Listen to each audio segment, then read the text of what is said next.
ओम परमात्मने नमः। 15वें अध्याय में जय और विजय को सनकादि ऋषियों का श्राप के बारे में बताया गया है। श्री मैत्रेय जी ने कहा, विदुर जी, दिति को अपने पुत्रों से देवताओं को कष्ट पहुंचने की आशंका थी, इसलिए उसने दूसरों के तेज का नाश करने वाले उस कश्यप जी के तेज को 100 वर्षों तक अपने उदर में ही रखा।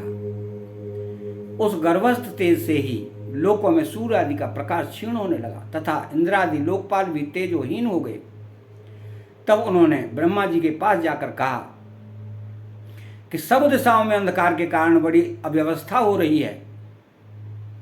देवताओं ने कहा, भगवान, आप काल की ज्ञान शक्ति को कुंठित नहीं कर सकता, इसलिए आपसे कोई बात छिपी नहीं है। आप इस अंधकार के विषय में भी जानते ही होंगे।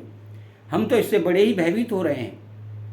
देवाधिदेव, आप जगत के रचयिता और समस्त लोकपालों के मुकुटमणि हैं। आप छोटे बड़े सभी जीवों का भाव जानते हैं। देव, आप विज्ञान बल संपन्न हैं। आपने माया से ही यह चतुर्भुज रूप और रजोगुण स्वीकार किया है। आपकी उत्पत्ति के वास्तविक कारण को कोई नहीं जान सकता। हम आपको नमस्कार करते हैं। आप में संपूर्ण भुवन स्थित हैं। कार्य कारण रूप सारा प्रपंच आपका शरीर है, किंतु वास्तव में आप इससे परे हैं।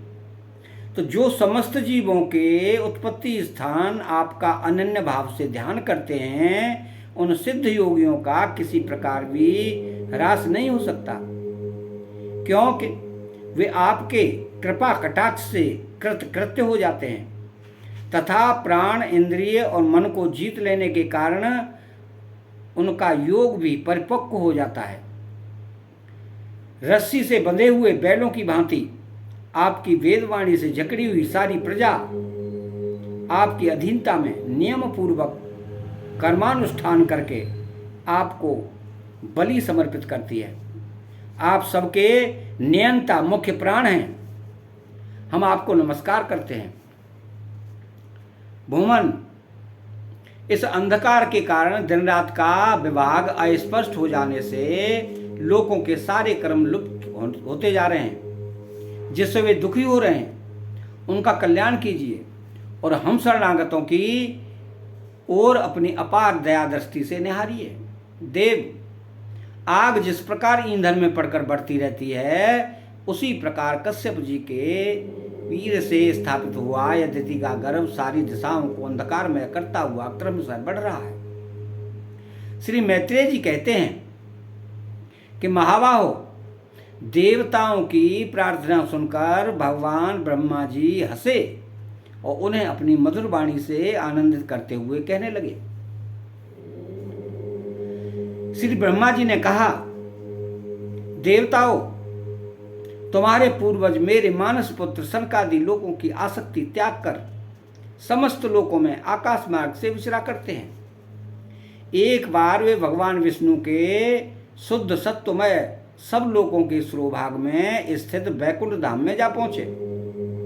वहां सभी लोग विष्णु रूप होकर रहते हैं और वह प्राप्त भी उन्हीं को होता है जो अन्य सब प्रकार की कामनाएं छोड़कर केवल भगवत चरण शरण की प्राप्ति के लिए ही अपने धर्म द्वारा उनकी आराधना करते हैं।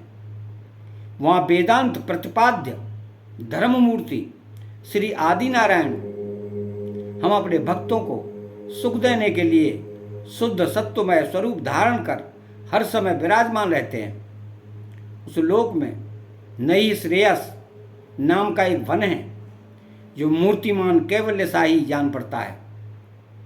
वह सब प्रकार की कामनाओं को पूर्ण करने वाले वृक्षों से सुशोभित, जो स्वयं हर समय 6 ऋतुओं की शोभा से संपन्न रहते हैं। वहाँ विमानचारी गंधर्वगण अपनी प्रियाओं के सहित अपने प्रभु की पवित्र लीलाओं का गान करते रहते हैं। तो जो लोगों की संपूर्ण पाप राशि को भस्म कर देने वाली हैं, उस समय सरोवरों में खिली हुई मकरंदपूर्ण वासंतिक माधवी लता की सुमधुर गंध जिनके चित्त को अपनी ओर खींचना चाहती है, परंतु उसकी ओर ध्यान ही नहीं देते, वरम उस गंध को उड़ाकर लाने वाले वायु को ही बुरा भला कहते हैं। तो जिस समय ब्रह्मराज ऊंचे स्वर से गुंजार करते हुए मानव हरिकथा का गान करते हैं, उस समय थोड़ी देर के लिए कबूतर, कोयल, सारस, चकवे, पपीहे, हंस, तोते, तीतर और मोरों का कोलाहल बंद हो जाता है, मानो वे ही उस कीर्ति आनंद में बेसुध हो जाते हैं। तो श्री हरि तुलसी से अपने श्री विग्रह को सजाते हैं और तुलसी की गंध का ही अधिक आनंद करते हैं। यह देखकर वहां के मंदार, कुंद, कुरवक, तिलकवृक्ष, उत्पल, चंपक, अंबुज और पारिजात आदि पुष्प सुगंध युक्त होने पर भी तुलसी का ही तप अधिक मानते हैं। वह लोक वैदुर्य, मरकत मणि और सुवर्ण के विमानों से भरा हुआ है। ये सब किसी कर्म फल से नहीं, बल्कि एकमात्र श्री हरि के पाद पद्मों की वंदना करने से ही प्राप्त होते हैं। उन विमानों पर चढ़े हुए कृष्णपाण बदबक भक्तों के चित्तों में बड़े बड़े नितंबों वाली सुमुखी सुंदरियां भी अपनी मंद मुस्कान एवं मनोहर हास प्रयास से काम विकार नहीं उत्पन्न कर सकती। परम सौंदर्यशालिनी लक्ष्मी जी, जिनकी कृपा मात्र करने के लिए देवगण भी यत्नशील रहते हैं, श्री हरि के भवन में चंचलता रूप दोष को त्याग कर रहती हैं। जिस समय अपने चरण कमलों के नूपुरों की झनकार करते हुए अपना लीला कमल घुमाती हैं, उस समय उस कनक भवन की स्फटिकमय दीवारों में उनका प्रतिबिंब पड़ने से ऐसा जान पड़ता है मानो वे उन्हें बहार रही हों। प्यारे देवताओं, जिस समय दासियों को साथ लिए हुए अपने क्रीड़ावन में तुलसी दल द्वारा भगवान का पूजन करती हैं, तब वहां के निर्मल जल से भरे हुए सरोवरों में, जिनमें मूंगे के घाट बने हुए हैं, अपना सुंदर अलकावली और उन्नत नासिका से सुशोभित मुखारबिंद देखकर यह भगवान का चुम्बन किया हुआ है, यों जानकर उसे बड़ा सौभाग्यशाली समझती हैं। तो जो लोग भगवान की पापापहारिणी लीला कथाओं को छोड़कर बुद्धि को नष्ट करने वाली अर्थ काम संबंधिनी अन्य निंदित कथाएं सुनते हैं, वो उस वैकुंठ लोक में नहीं जा सकते। हाय, जब वे अभागे लोग इन सारहीन बातों को सुनते हैं, तभी उनके पुण्यों को नष्ट कर उन्हें आश्रयहीन घोर नरकों में डाल देती हैं। आहा, इस मनुष्य होने की बड़ी महिमा है। हम देवता लोग भी इसकी चाह करते हैं। इसी में तत्व ज्ञान और धर्म की भी प्राप्ति हो सकती है। इसे पाकर भी जो लोग भगवान की आराधना नहीं करते, वे वास्तव में उनकी सर्वत्र फैली हुई माया से ही मोहित है। देवादिदेव श्री हरि का निरंतर चिंतन करते रहने के कारण जिनसे यमराज दूर रहते हैं, आपस में प्रभु के श्रेयस की चर्चा चलने पर अनुराग जन्य विह्वलता वश जिनके नेत्रों से अविरल अश्रुधारा बहने लगती है तथा शरीर में रोमांच हो जाता है, और जिनके से शील स्वभाव की हम लोग भी इच्छा करते हैं, वे परम भागवत ही हमारे लोकों से ऊपर उस वैकुंठ धाम में जाते हैं। जिस समय सनकादि मुनि विश्वगुरु श्री हरि के निवास स्थान संपूर्ण लोकों के वंदनीय और श्रेष्ठ देवताओं के विचित्र विमानों से विभूषित उस परम दिव्य और अद्भुत वैकुंठ धाम में अपने योग बल से पहुंचे, तब उन्हें बड़ा ही आनंद हुआ।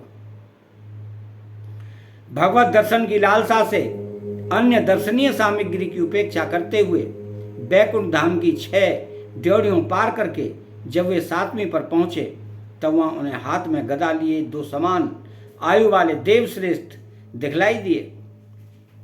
जो बाजूबंद, कुंडल और किरीटी आदि अनेकों अमूल्य आभूषणों से अलंकृत थे। उनकी 4 श्यामल भुजाओं के बीच में मतवाले मधुकरों से गुंजायमान बनमाला सुशोभित थी तथा बाकी भौएं फड़कते हुए नासकारंद और अरुण नयनों के कारण जिनके चेहरे पर कुछ क्षणों के लिए क्षोभ के से चिन्ह दिखाई दे रहे थे। उनके इस प्रकार देखते रहने पर भी वे मुनिगण उनके बिना कुछ पूछताछ किए जैसे सुवर्ण और वज्रमय किवाड़ों से युक्त पहली 6 पीढ़ियां लांग कर आए थे, उसी प्रकार उनके द्वार में भी घुस गए। उनकी दृष्टि तो सर्वत्र समान थी और वे निशंक होकर सर्वत्र बिना किसी रोक टोक के विचरते थे।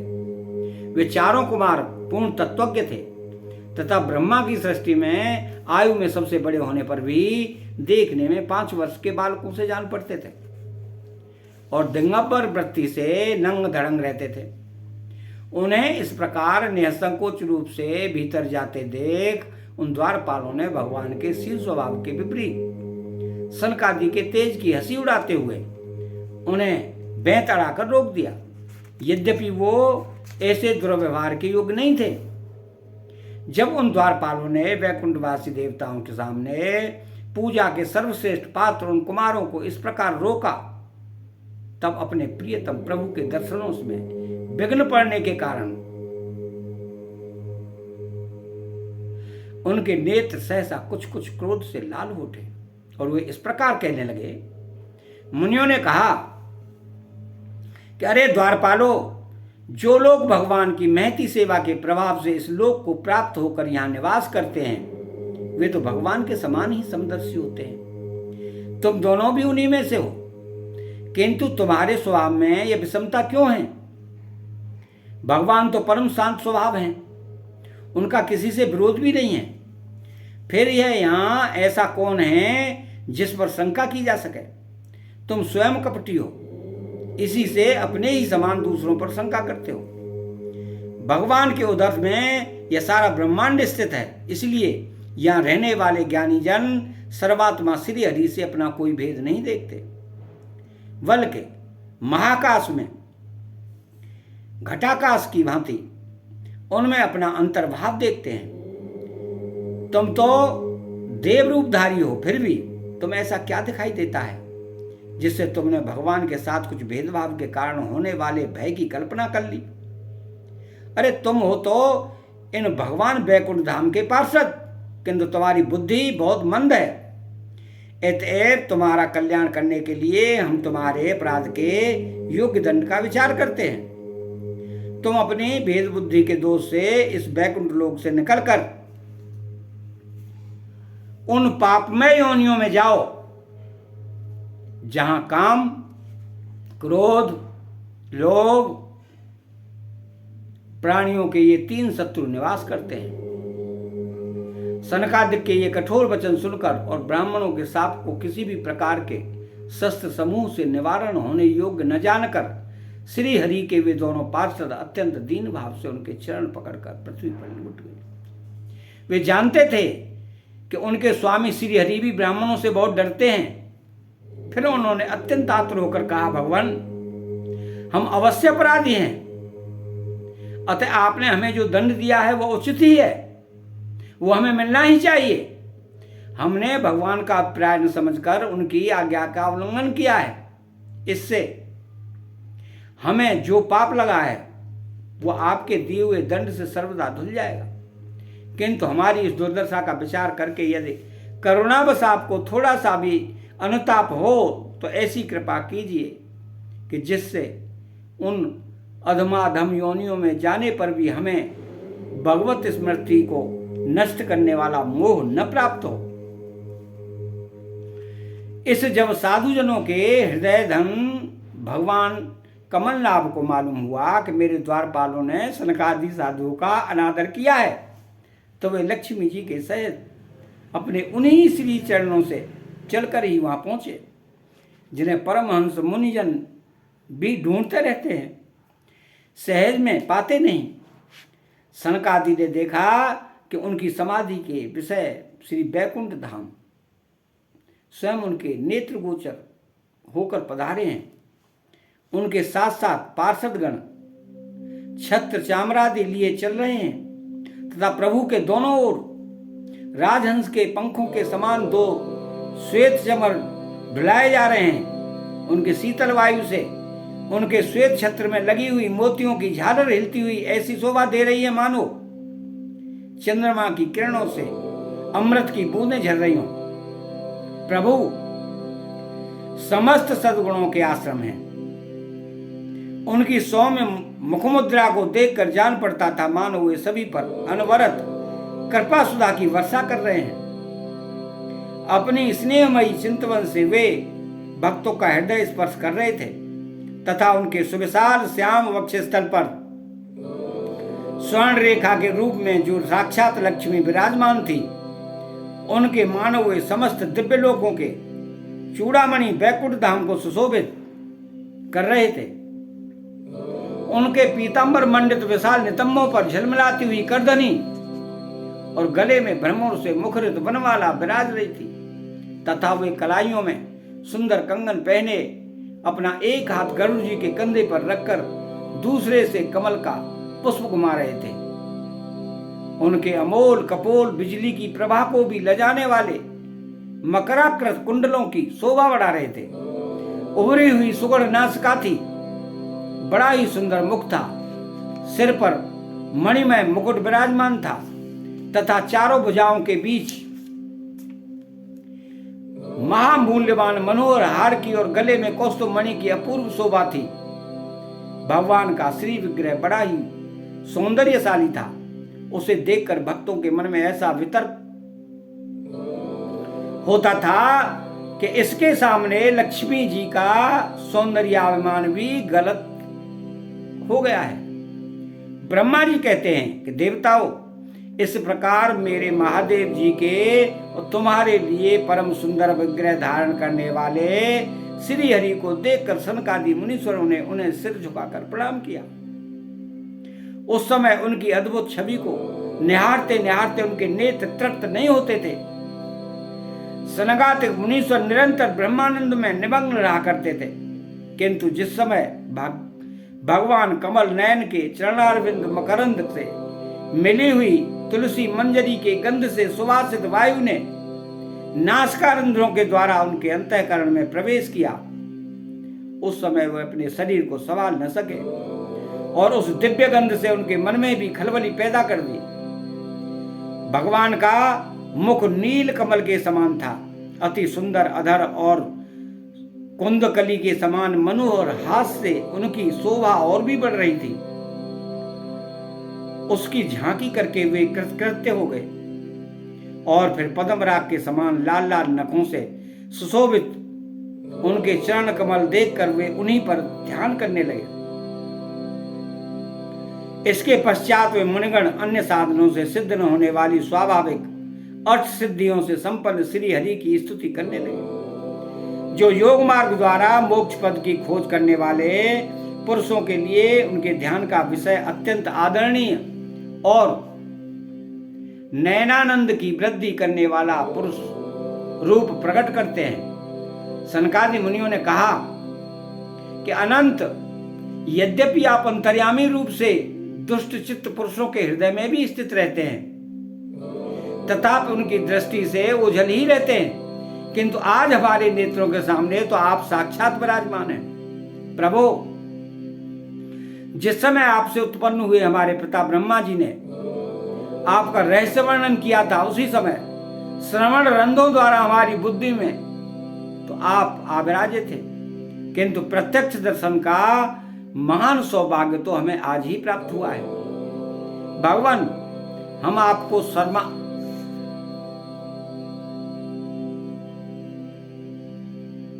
आपको साक्षात परमात्म तत्व ही जानते हैं। इस समय आप अपने विशुद्ध सत्वमय विग्रह से अपने इन भक्तों को आनंदित कर रहे हैं। आपकी इस सगुण साकार मूर्ति को राग और अहंकार से मुक्त मुनिजन आपकी कृपा दृष्टि से प्राप्त हुए हैं, सुदृढ़ भक्ति योग के द्वारा अपने हृदय में उपलब्ध करते हैं।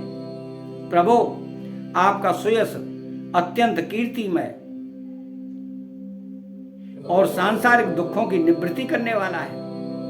आपके चरणों की शरण में रहने वाले जो महाभाग आपकी कथाओं के रसिक हैं, वे आपके अत्यांतिक प्रसाद मोक्ष पद को भी कुछ अधिक नहीं गिनते। फिर जिन्हें आपकी जरा सी टेढ़ी भौं ही भयभीत कर देती है, उन इंद्र पद आदि अन्य भोगों के विषय में तो कहना ही क्या है।